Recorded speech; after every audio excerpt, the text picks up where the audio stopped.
Esses bastidores do Flamengo campeão da Taça Guanabara, eles foram de arrepiar. É importante a gente olhar para nós, para os nossos comportamentos, para a nossa atitude, para o nosso comprometimento, e que isso não seja um ponto de chegada, seja uma passagem, porque essa equipe tem muito potencial, mas fica aqui, acho que a minha colocação de que mentalmente a gente pode crescer muito.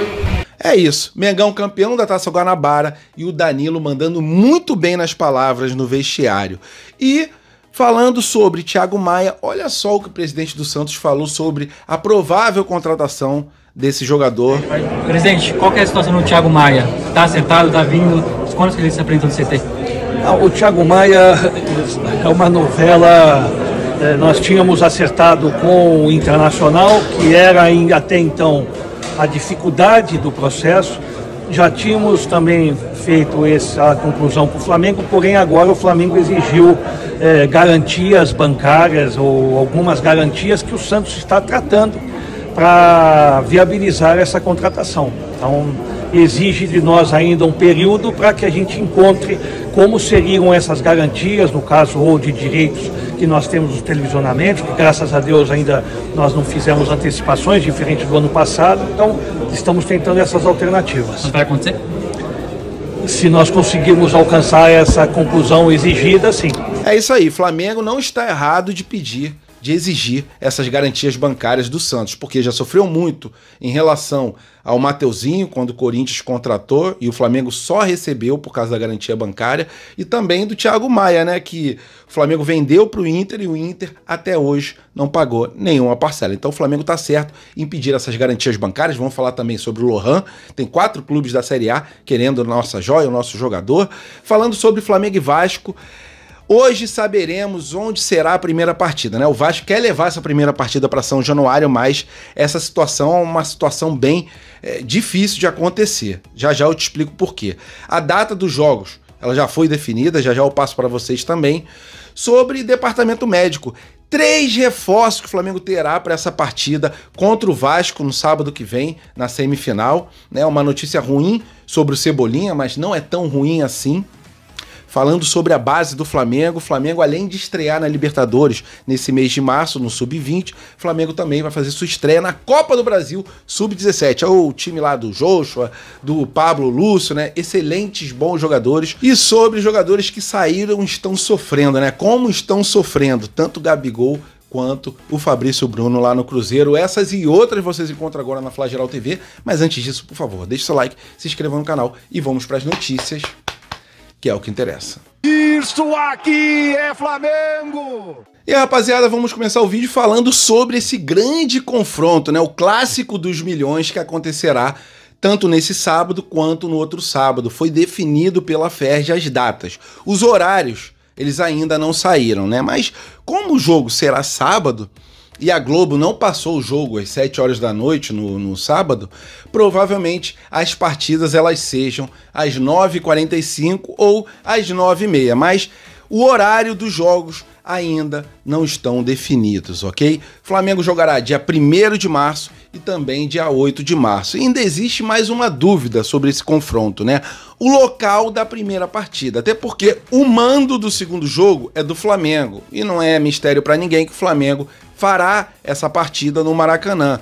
Só que o primeiro jogo, o Vasco tá tentando mandar para São Januário essa partida, só que fica meio impossível, né? Hoje será definido, né? Terá uma reunião entre Flamengo, a polícia, o Vasco, a Ferj, para poder definir onde será esse primeiro jogo.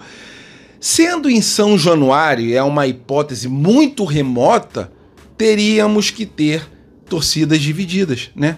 50% de torcedores do Flamengo e 50% de torcedores do Vasco, sendo praticamente inviável fazer isso em São Januário, né? Colocaria a vida dos torcedores em risco, tanto do Flamengo quanto do Vasco, por ser um bairro ali muito estreito.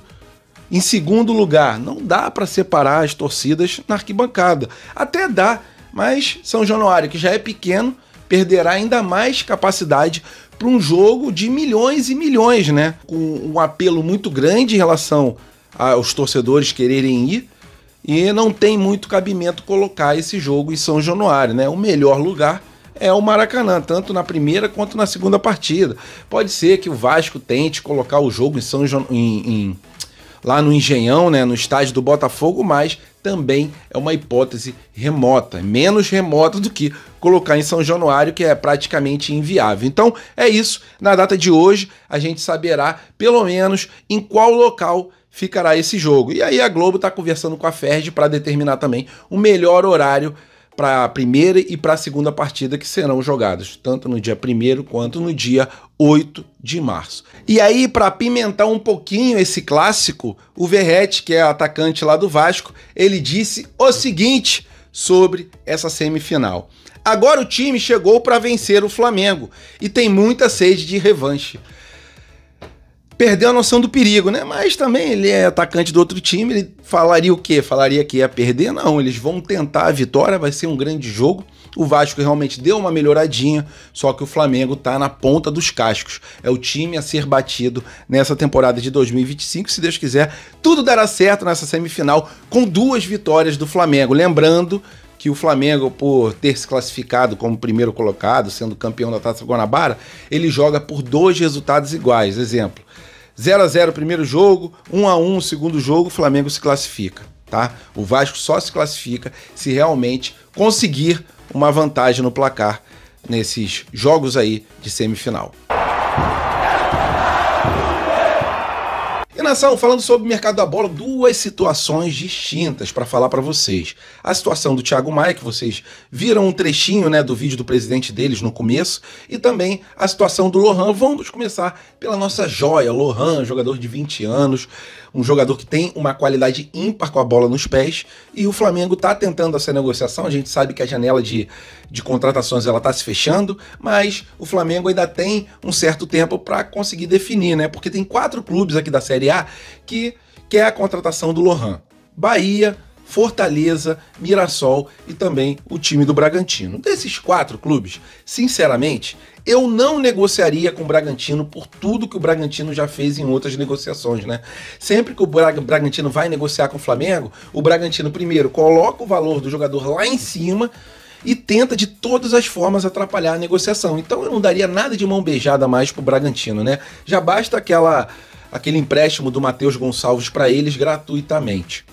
E mesmo depois daquilo, eles fizeram o que fizeram em relação à venda do Léo Ortiz para o time rubro-negro. Então, com o Bragantino não negociaria.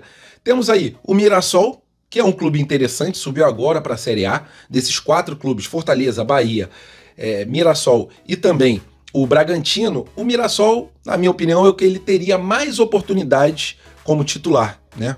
O Lohan chegando no Mirassol será um clube ali que subiu agora, não tem grandes nomes no elenco e acredito eu que a vitrine seria bem maior, né? Até porque o Mirassol, a princípio, não vai lutar por um título, não vai lutar lá em cima na tabela.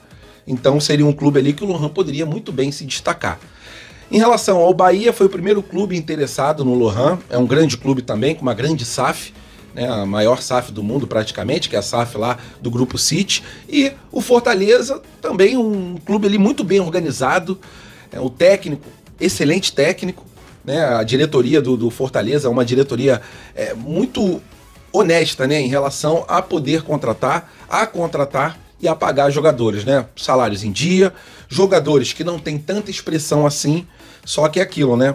É um clube muito bem organizado na parte ali da diretoria, vem crescendo ano após ano e seria também um bom destino para o Lohan. Desses 4 clubes, qual que vocês acham que o Lohan se encaixaria melhor? Sua opinião é muito importante. E falando sobre o Thiago Maia, conforme vocês puderam ver, um videozinho ali do presidente do Santos falando sobre a contratação do Thiago Maia, o negócio é o seguinte: o Flamengo precisa e exige uma garantia bancária. A gente viu o que aconteceu em relação ao Mateuzinho, né? Se não fosse a Brax, o Flamengo nem conseguiria receber, por causa de experiências, né, amargas que o Flamengo teve sobre venda de jogadores. O Flamengo exige sim essa garantia bancária, e essa garantia bancária é em cima do contrato da Globo com o Santos, porque caso o Santos não pague, aí a Globo que terá que arcar, assim como a Brax teve que arcar com o atraso do Mateuzinho, né, em relação à compra que o Corinthians fez do nosso jogador. Então, gato escaldado tem medo de água. O Flamengo está aguardando, o presidente do Santos já falou que está correndo atrás dessa garantia bancária, e galera, pelo que tá aparecendo, o Thiago Maia será jogador do Santos e o Flamengo colocará no bolso mais um pouquinho dessa farpela, mais um dinheirinho, né? Até porque o Santos pagaria esses 700 mil euros na vista pro Flamengo, que é quanto que o Inter ainda tá devendo, né? Dessas primeiras parcelas que nem foram pagas em relação ao Thiago Maia, e as parcelas restantes que o Inter iria pagar pro Flamengo provavelmente passem pro Santos, né? Negócio da China que o Inter tá fazendo, né? O Inter comprou um jogador, não pagou nenhuma parcela pelo jogador, vai vender o jogador e ainda vai ganhar um dinheiro a mais, vai ganhar ainda um troco em cima da venda desse jogador que ele nem pagou, né? Tem algumas coisas aqui no Brasil que precisam melhorar em relação ao mercado da bola, e essa falta de pagamento dos clubes, essa falta de responsabilidade dos clubes, ela é um dos problemas mais graves que a gente tem em relação ao mercado brasileiro. Por isso que o Flamengo exige essa garantia bancária. E agora apenas uma cutia aqui pra gente falar sobre a nossa base. Todo mundo tá ciente que no começo de março tem a Libertadores Sub-20. Só que em março também tem outro campeonato muito importante, na verdade uma Copa importantíssima, que é a Copa do Brasil Sub-17. Flamengo estreia provavelmente no dia 11 de março, né, com Joshua, com Pablo Lúcio e companhia, né? Esse time sub-17 do Flamengo é um time de excelência, de muitos bons jogadores, né? O Joshua, para mim, e o Pablo Lúcio são os dois principais desse time, só que tem outras feras brabas também.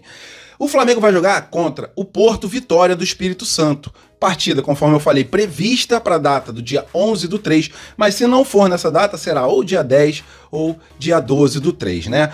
O importante é que a gente consiga passar, consiga fazer uma boa Copa do Brasil e consiga bons jogadores, como a gente vem revelando ano após ano, né?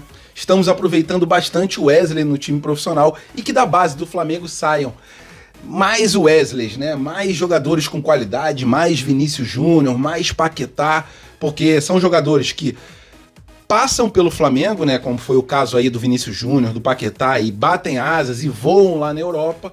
E também o caso do Wesley, que ainda é jogador do Flamengo e a gente está usufruindo dele dentro de campo, né? Tem sido uma das peças mais fundamentais do time e um dos melhores laterais direitos do mundo todo. É isso, galera. Se não fosse a base do Flamengo, esses jogadores que a gente consegue descobrir, revelar, né, e ajudar tanto o Flamengo, tanto no profissional quanto depois numa futura venda, nada disso estaria acontecendo. É graças ao profissionalismo que a gente tem desde a época do Bandeira de Melo em relação à nossa base, que o Flamengo consiga revelar mais e mais jogadores. E a Copa do Brasil pode ser esse campeonato aí a revelar outros nomes importantíssimos para a nação rubro-negra. E rapaziada, Flamengo e Vasco irá acontecer nesses próximos 2 sábados, né? O bicho vai pegar. E falando sobre departamento médico, infelizmente foi detectada uma pequena lesão, uma leve lesão ali no Cebolinha. A gente sabe que quando o jogador volta de uma grave lesão, geralmente essas pequenas lesões elas vêm, né? Algo que já será esperado também do Vinha, do Pedro. Os próprios médicos falam, né? Quando fica o jogador muito tempo sem jogar, né, sem pegar aquele ritmo de jogo, depois de uma lesão muito grave, acaba havendo algum tipo de desequilíbrio muscular. E por causa disso, às vezes o jogador compensa de um lado ou compensa do outro, acabam tendo essas pequenas lesões, como foi o caso do Cebolinha, mas o jogador precisa ser sagaz, né? Quando sentir esse certo tipo de lesão, já sair imediatamente e não forçar, principalmente no Campeonato Carioca. Então, o Cebolinha está fora do primeiro jogo. Pode ser que o Cebolinha jogue a segunda partida, mas não é garantido isso, ok? Em relação ao Michael, tá fora, com certeza vai demorar ainda mais um tempinho para poder voltar, mas as boas notícias, elas são as seguintes: a volta do Alexandro, a volta do Ayrton Lucas e a volta também do Juninho, né? Serão relacionados, né, muito provavelmente, e o Felipe Luiz contará com esses reforços. E é isso, tomara que os reforços eles voltem da melhor forma possível e jogando aquele futebol que eles estavam jogando antes das suas contusões, né? Sejam muito bem-vindos de volta, Alexandro, Ayrton Lucas e também Juninho. E agora, só para fechar o vídeo com chave de ouro, né, cara? Estão sofrendo os dois, hein? Gabigol e Fabrício Bruno, os dois estão comendo o pão que o diabo amassou lá no Cruzeiro, né? O Gabigol realmente saiu do Flamengo, muita gente estava achando que ele ia arrebentar lá no Cruzeiro, mas até agora ele não conseguiu jogar aquele futebol que ele jogava no Flamengo, né? Tem muita gente falando que ele nunca mais será aquele mesmo Gabigol, né? Perdeu o gol na cara do gol 2 vezes, não conseguiu dominar uma bola fácil que bateu no joelho dele ali. Tá sendo realmente vergonhoso esse começo de temporada pro Gabigol lá no Cruzeiro. Em relação ao Fabrício Bruno, tá sofrendo também bastante lá, né? Às vezes eu não sei do que dá na cabeça do jogador. O Michel já falou sobre isso. Michel falou, mano, se eu for banco, se eu for titular, se eu jogar 5 minutos, 3 minutos, eu quero ajudar o Flamengo. A minha intenção é que o Flamengo vença sempre. Não foi o caso do que parecia estar pensando o Fabrício Bruno quando saiu e foi pro Cruzeiro, né?